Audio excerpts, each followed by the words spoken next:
देखिए क्वेश्चन में क्या करना है, a 4 microfarad capacitor is charge by a 200 volt supply, it is then disconnected from the supply. ठीक है, तो एक 4 माइक्रोफैराडे का कैपेसिटर है जो किससे चार्ज हुआ है, 200 वोल्ट के सप्लाई से, और इसे हमने बाद में क्या करा, it is then disconnected from the supply, और उसे हमने 200 वोल्ट के सप्लाई से डिस्कनेक्ट कर दिया, and is connected to another uncharge 2 microfarad capacitor.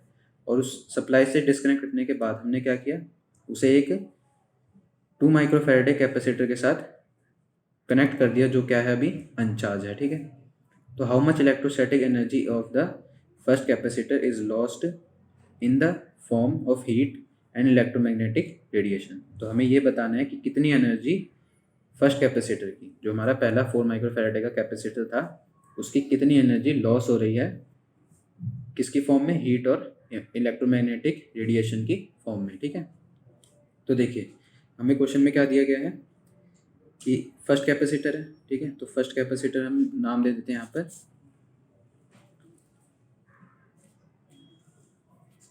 तो हमारा जो फर्स्ट कैपेसिटर है उसकी वैल्यू से हमने नाम दे दिया C1 से। ठीक है, तो C1 हमारे पास क्या है, 4 माइक्रो फैराडे का कैपेसिटर है। ठीक है, जिसकी हम वैल्यू कह सकते हैं कि 4 इंटू 10⁻⁻6 फैराडे कैपेसिटर की वैल्यू है। ठीक है, और हमारा जो वोल्टेज है, ठीक है, जो हमारे पास वोल्टेज है, ये वोल्टेज कैसा है, सप्लाई वोल्टेज है। ठीक है, ये वोल्टेज सप्लाई किया जा रहा है, तो इस सप्लाई वोल्टेज की वैल्यू कितनी है, 200 वोल्ट की वैल्यू है। ठीक है, तो देखिए, तो जो हमारा कैपेसिटर और वोल्टेज की वजह से हमारी अभी एनर्जी क्या होगी, ठीक है, तो हम क्या कह सकते हैं कि जो एनर्जी हमारी फर्स्ट कैपेसिटर की, तो मतलब E1 फर्स्ट कैपेसिटर की बात है, तो यहाँ E1 हम कह सकते हैं, तो इसकी वैल्यू क्या होगी, हाफ C1, और जो वोल्टेज सप्लाई किया गया तो V का स्क्वायर। ठीक है, तो देखिए हमें E1 निकालना है, तो E1 की वैल्यू हाफ C1 हमारा कितना है, 4 इंटू 10⁻⁻6, वोल्टेज कितना दिया गया है, 200 वोल्ट का, मतलब V हमारे पास है 200 वोल्ट, इसका क्या हो जाएगा, स्क्वायर हो जाएगा। ठीक है, तो देखिए जो हमारी इलेक्ट्रिक एनर्जी होगी, इलेक्ट्रोस्टैटिक एनर्जी, ठीक है, वो कितनी आ जाएगी, यहाँ पर E1 हमारे पास आ जाएगा 8 इंटू 10⁻⁻2 जूल्स की एनर्जी आ जाएगी। ठीक है, जब हमारा वोल्टेज, हमारा जो कैपेसिटर है वो वोल्टेज से सप्लाई से कनेक्ट है। ठीक है, अब देखिए, अब हमने क्या किया, हमने इसे डिस्कनेक्ट किया गया है, मतलब जो हमारा C1 था, ठीक है, जो हमारा C1 है, मतलब हम कह सकते हैं जो हमारा ये C1 है, इसे हमने किसके साथ कनेक्ट कर दिया है, एक दूसरे कैपेसिटर के साथ जो जिसकी वैल्यू है C2, और ये C2 कैसा है, ये C2 है हमारे पास अनचार्ज, और जो C1 था ये हमारा कैसा था, चार्ज था। ठीक है, ये C1 हमारे पास कैसा था, चार्ज, और ये कैसा है अभी अनचार्ज है। तो देखिए अब ये C1 चार्ज है और ये अनचार्ज है, तो यहाँ पर क्या होगा, जो C2 होगा इससे कुछ चार्ज लेगा, मतलब ये इसकी एनर्जी कुछ एब्जॉर्ब करेगा। ठीक है, तो यहाँ पर C1 में कुछ एनर्जी का लॉस होने वाला है। ठीक है, तो वो लॉस क्या होगा हमें ये बताना है। ठीक है, चलिए, तो देखिए जो C1 और C2 ये एक दूसरे के साथ सीरीज में कनेक्टेड है। ठीक है, तो हम कह सकते हैं कि C1 and C2 are connected in series. ठीक है, सीरीज में कनेक्टेड है, तो यहाँ हम कह सकते हैं कि जो C इक्विवेलेंट होगा, ठीक है, जो C इक्विवेलेंट होगा इसकी वैल्यू आ सकती है C1 प्लस C2।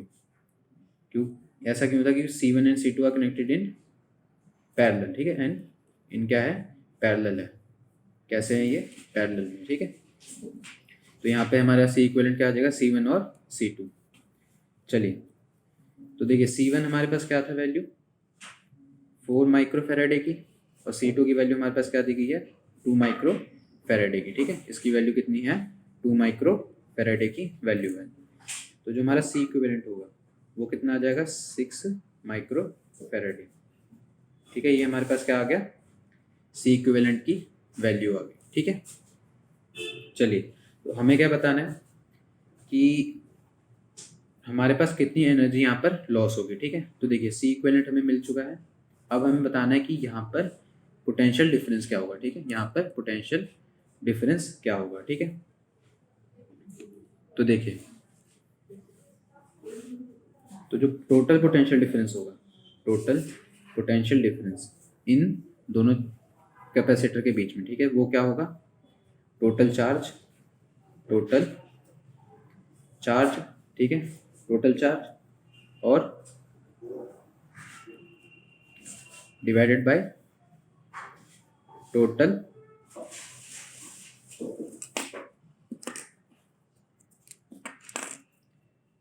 क्या हो जाएगा, टोटल कैपेसिटेंस, ठीक है, टोटल कैपेसिटेंस। तो देखिए हमें टोटल चार्ज बताना है, ठीक है, चार्ज की वैल्यू हमारे पास है नहीं, तो हम क्या कह सकते हैं कि जो हमारा पोटेंशियल डिफरेंस है, मतलब हमारा जो V है, ठीक है, जो हमारा V है वो क्या होगा, चार्ज की वैल्यू, अगर हम पोटेंशियल डिफरेंस और कैपेसिटेंस के रिलेशन में बात करें, ठीक है, तो यहाँ पे चार्ज की वैल्यू क्या होगी, C1V, ठीक है, क्या हो जाएगी C1 और V, क्योंकि C1 हमारे फर्स्ट कैपेसिटर की बात हो रही है और V हमारा जो पहला वोल्टेज सप्लाई था। अब टोटल कैपेसिटेंस मतलब इसकी बात की जा रही है, मतलब C1 और C2, तो टोटल कैपेसिटेंस यहाँ क्या हो जाएगा, C1 प्लस C2, ठीक है, तो ये हमारे पास वोल्टेज यहाँ से आएगा, ठीक है। चलिए अब इनकी वैल्यूज़ को पुट करते हैं। तो देखिए जो वोल्टेज था हमारे पास उसकी वैल्यू क्या आ जाएगी, C1 और V जो हमारा सप्लाई वोल्टेज था, ठीक है, इसी तरह C1 प्लस C2, ठीक है। देखिए तो C1 जो हमारा, हमें वोल्टेज निकालना है, अब टोटल वोल्टेज निकालना है, ठीक है, तो यहाँ वोल्टेज C1 की वैल्यू क्या थी हमारे पास, 4 × 10⁻⁻⁶, और वोल्टेज सप्लाई कितना था हमारे पास, 200 वोल्ट का, ठीक है, 200 वोल्ट का सप्लाई था। तो देखिए C1 हमारे पास क्या था, 4 × 10⁻⁻⁶, और C2 हमारे पास है 2 × 10⁻⁻⁶। तो जैसे हम कह सकते हैं कि V = क्या हो गया, 4 × 10⁻⁻⁶ इंटू 200 डिवाइडेड बाय 6 × 10⁻⁻⁶, ठीक है। तो देखिए यहाँ 10⁻⁻⁶ कैंसिल आउट हो गए, और यहाँ इनको अगर हम सॉल्व करें तो V की वैल्यू हमारे पास कितनी आ जाएगी, 800/6, ठीक है, 800/6 का वोल्ट आ जाएगा, ठीक है। तो ये हमारे पास क्या आ गया, पोटेंशियल आ गया, टोटल पोटेंशियल, ठीक है।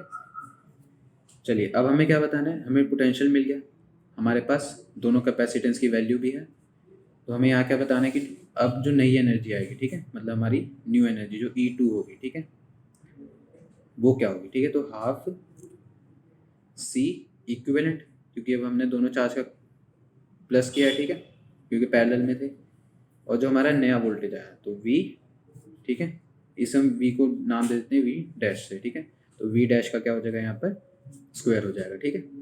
चलिए तो हाफ C इक्विवेलेंट की वैल्यू हमारे पास क्या थी, 6 × 10⁻⁻⁶, और V1 मतलब V' हमारा, इसकी वैल्यू क्या है, 800/6 का स्क्वायर, ठीक है, 800/6 का स्क्वायर। तो यहाँ जो नई एनर्जी हमारे पास आएगी इसकी वैल्यू क्या होगी, 5.33 × 10⁻⁻² जूल्स। तो ये हमारी नई एनर्जी आ जाएगी जब हमने फर्स्ट कैपेसिटर को दूसरे कैपेसिटर के साथ कनेक्ट किया, ठीक है।